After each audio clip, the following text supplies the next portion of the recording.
Hi hello welcome to our channel. నేను మీ సిరి. ఈరోజు మనం చెప్పుకోబోయే కథ ఇష్టమనే సకుడ పార్ట్ 82. ఇక కథలోకి వెళ్దాం. అంతకంటే ముందు లైక్ చేయండి. నీ కూతురికి కూడా ఓ మాట చెప్పు అన్నది రేవతిని ఉద్దేశించి పార్వతమ్మ. ఆమె దేని గురించి చెప్తుందో ఆ ఇద్దరికీ అర్థమైపోయింది. కానీ అమ్మా, ఇప్పుడు గగన్ టెన్షన్లో ఉన్నాడు, ఇవన్నీ చెప్పినా వినడు అన్నది మాలవిక. స్నేహితుడి కోసం కంగారు పడ్డాం, అవసరానికి ఆదుకోవడం వరకు బానే ఉంది. అలాగని పెళ్ళాన్ని వదిలేసి తిరుగుతాడా? కాపురం చేయడం మానేస్తాడా? నిష్ఠూరమాడింది పార్వతమ్మ. వాళ్ళేమి చిన్నపిల్లలు కాదు, చూసుకుంటారులే విసుక్కుంది మాలవిక. ఎప్పుడంటే అప్పుడు కాదు, దేనికైనా ముహూర్తం ఉంటుంది. అది పార్వతమ్మ కూతుర్ని సీరియస్గా చూసింది. అమ్మా, అది కాదు, నువ్వు చెప్పలేకపోతే నేను చెప్తాను నీ కొడుకుతో అన్నది పార్వతమ్మ. ఏం అక్కర్లేదులే, నేనే చెప్తానులే అని అప్పటికి ఆ టాపిక్ ఆపేసింది మాలవిక. పార్వతమ్మ లేచి వెళ్ళిపోయింది. ఏంటి రేవతి, ఏం ఆలోచిస్తున్నావు? రేవతి భుజం మీద చేయి వేసింది మాలవిక. అనుకున్నది ఏ ఒక్కటి జరగట్లేదు వదిన. మేము ఎన్నాళ్ళని ఇక్కడ ఉంటాం? ధరణి కాస్త సెట్ అయితే వెళ్దామనుకున్నాను. అది అప్పుడే పెద్దదైపోయి పెద్ద పెద్ద మాటలు మాట్లాడుతోంది అని నవ్వి, నువ్వున్నావు కదా వదిన, మేము రేపు బయలుదేరుతాం ధైర్యంగా అన్నది రేవతి. అప్పటికే వాళ్ళు వచ్చి వారం పైన అయింది. ప్రతాప్కి కూడా ఇబ్బందిగా ఉందని మాలవికి అర్థమైంది. ధరణి గురించి నువ్వేం కంగారు పడకు, నేను చూసుకుంటాను కదా. కోడలైనా కూతురైనా అదే కదా నాకు, నువ్వు దిగులు పడకు అని అంది మాలవిక. ఒక్కొక్కసారి మనం ఊహించినది జరుగుతుంది రేవతి. అన్నీ తట్టుకొని నిలబడాలి. గగన్ చేసింది తప్పు అనలేను, అలాగని సమర్థించలేను కూడా. వాళ్ళు బాగుంటారు. ఇలాంటి పరిస్థితుల్లో కూడా వాళ్ళ మధ్య అండర్స్టాండింగ్ కనబడుతుంది నాకు. రేవతి, నువ్వు భయపడేలా ధరణి అలా లేదు. వయసుకు తగ్గట్టుగా మారుతూ వచ్చింది. మనలో లేని స్థిరత్వం కూడా తనలో ఉంది. ఆలోచించే తత్వం మెరుగుపడింది.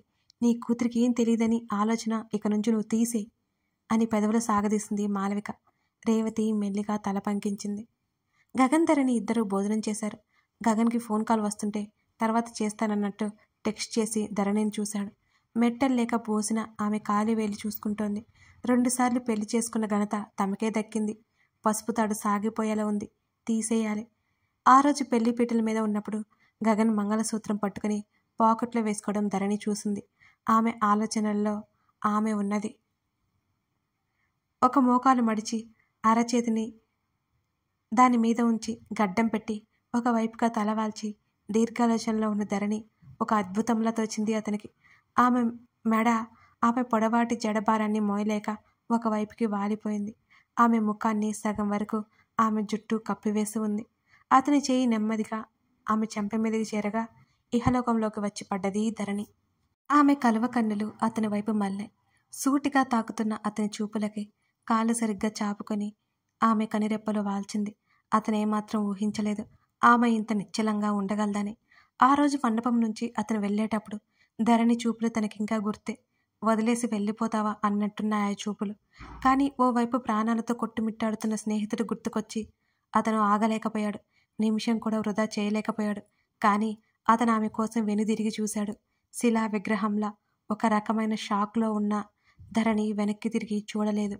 ఒక్కొక్క క్షణం ఆలస్యమైతే అక్కడ తన స్నేహితుడి పరిస్థితి గుర్తుకొచ్చి అతను వేగంగా వెళ్ళిపోయాడు.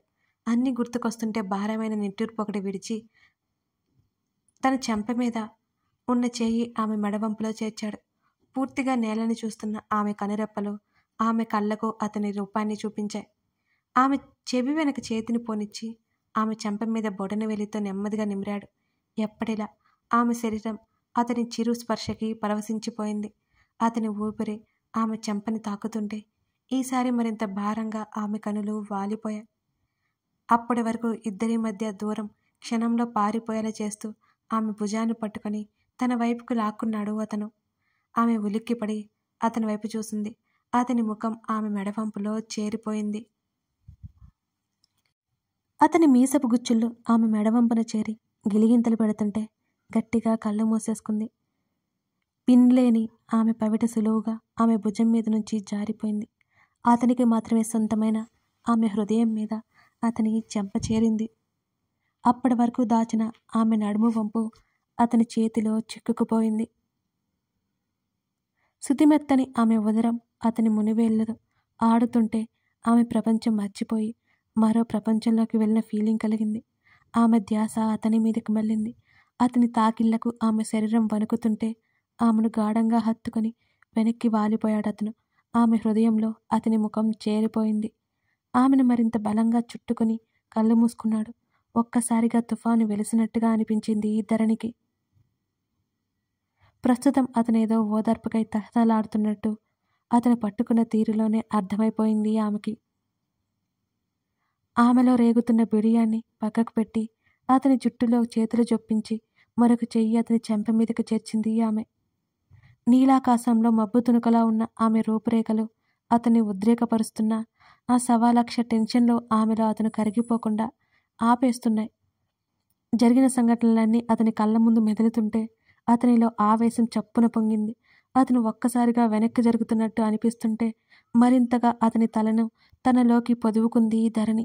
అలసిపోయిన అతని శరీరం, అతని మెదడు, అతని మనసు కాసేపు విశ్రాంతి తీసుకోవడానికి సిద్ధమైపోయాయి.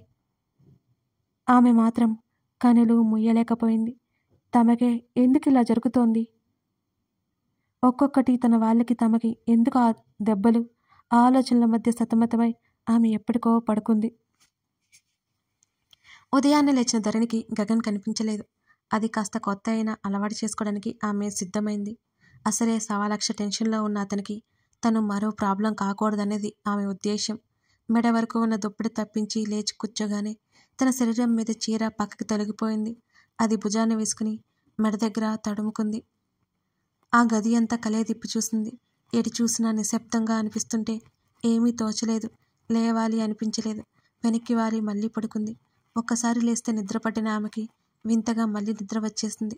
సరదా నవ్వులతో, ఆట పట్టింపులతో, అల్లరి మాటలతో, వేడి నిట్టూర్పుల శబ్దాలతో కలకల్లాడిపోవలసిన ఆ గది బిక్కు బిక్కుమంటూ నిశ్శబ్దంగా ఉంది.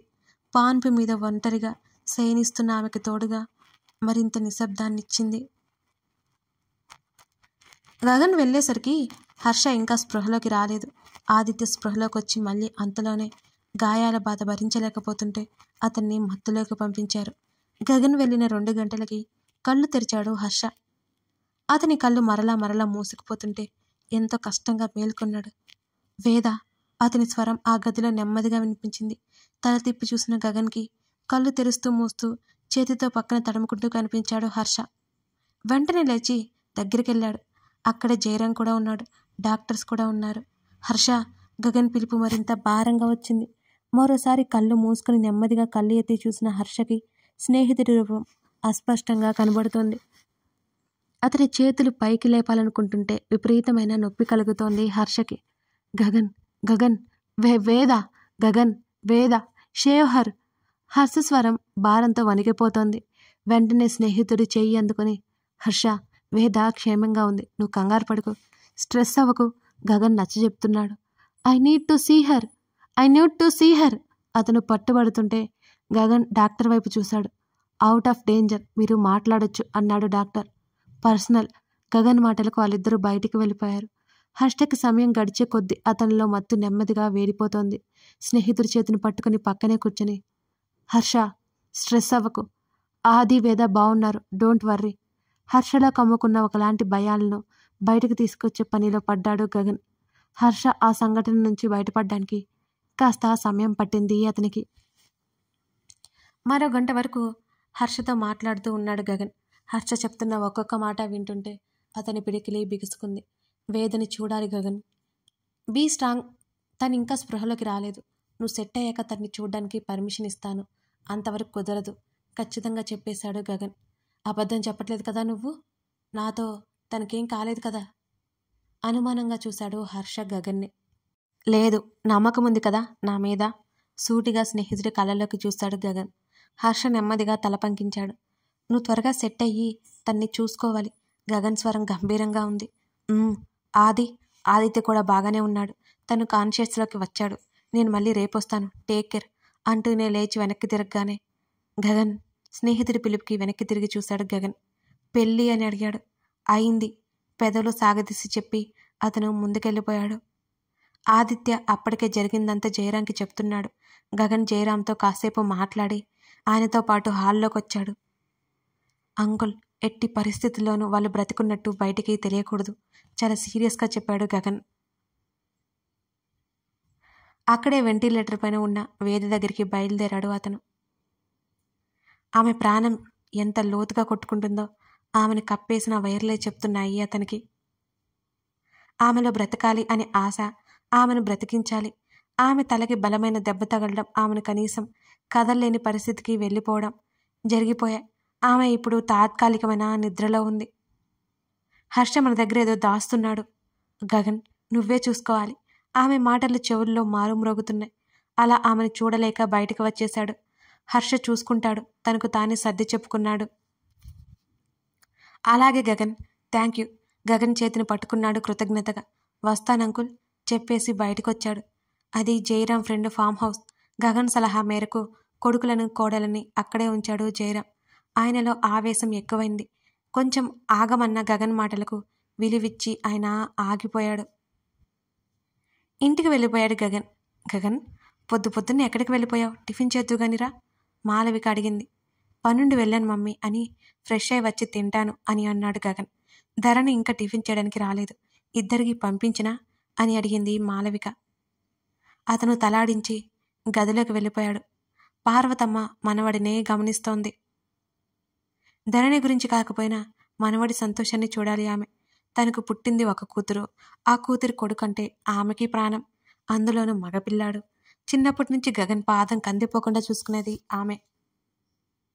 ఇప్పుడు తన మనవడు అలా ఉండడం ఏమాత్రం నచ్చడం లేదు పార్వతమ్మకి. మాలా, కన్నా స్నేహితుడికి ఎలా ఉందంటావు అని అడిగింది పార్వతమ్మ. బాగుందటమ్మా, స్పృహలోకి వచ్చాడు అనగానే భగవంతుడా అనుకుని పంతులు గారిని పిలిపించు, ముహూర్తం చూద్దాం అన్నది పార్వతమ్మ. సరేనమ్మా మాలవిక అని భర్తని టిఫిన్ పిలవడానికి వెళ్ళిపోయింది. రూమ్ డోర్ లాక్ చేసినట్టు ఓపెన్ అవ్వలేదు గగన్కి. తన దగ్గర ఉన్న కీ ద్వారా ఓపెన్ చేశాడు ఆ డోర్ని. ఆ గదిలో ధరణి కనిపించలేదు. అతను డోర్ లాక్ చేసి షర్టు బటన్స్ తీస్తుండగా ఆమె బాత్రూంలో ఉన్నట్టు షవర్ శబ్దం వినపడుతోంది. బాల్కనీ డోర్ తెరవబోయి కూడా ఆగిపోయి అలాగే బెడ్ మీద కూలబడ్డాడు నిట్టూరుస్తూ. హర్ష ఎప్పుడైతే కళ్ళు తెరిచాడో అతనిలో పెద్ద భారం దిగిపోయినట్టుంది. ఇక మిగిలింది శత్రువుల పని పట్టడమే. తల మీద నుంచి శరీరం మీదకి చల్లటి నీళ్లు జారిపోతున్న ధరణి ఆలోచనలు ఎక్కడో ఉన్నాయి. ఆమె మెడలో పసుపు తాడు, అలాగే మంగళసూత్రం రెండూ ఒకదానితో ఒకటి ముడిపడి ఉన్నాయి. ఆమె హృదయం మీద తిష్ట వేసిన అతని గుర్తు గర్వంగా ఉంది. ఆమె భుజం మీద నీటి ధార పడుతూ ఉంటే ముత్యాల్లా కనబడుతోంది అతని పేరు. ఏం పని చేస్తున్న అతని ధ్యాసేనా? ఇదేమి చిత్రం! తన మనసుకి ఎంతగా వ్యసనమైపోయాడు కాబోలు. రాత్రి అతని ముఖంలో దిగులు చూసి ఎంత కలవరపడింది. తను ఎలా ఉన్నా సరే అతను మాత్రం పొగరుగా, గర్వంగా, సంతోషంగా నవ్వుతూ ఎప్పుడూ ఉండాలి. అయినా ఇంత పొద్దున్నే ఎక్కడికి వెళ్ళిపోయాడు? ఫ్రెండ్ దగ్గరికి వెళ్ళి ఉంటాడా? ఎలా ఉందో వాళ్ళకి. తమ పెళ్ళికి వచ్చేటప్పుడే ఎంత ప్రమాదం జరిగింది. ధరణి ఆలోచిస్తూనే ఉంది. ఆమె బాధగా నిట్టూర్చింది.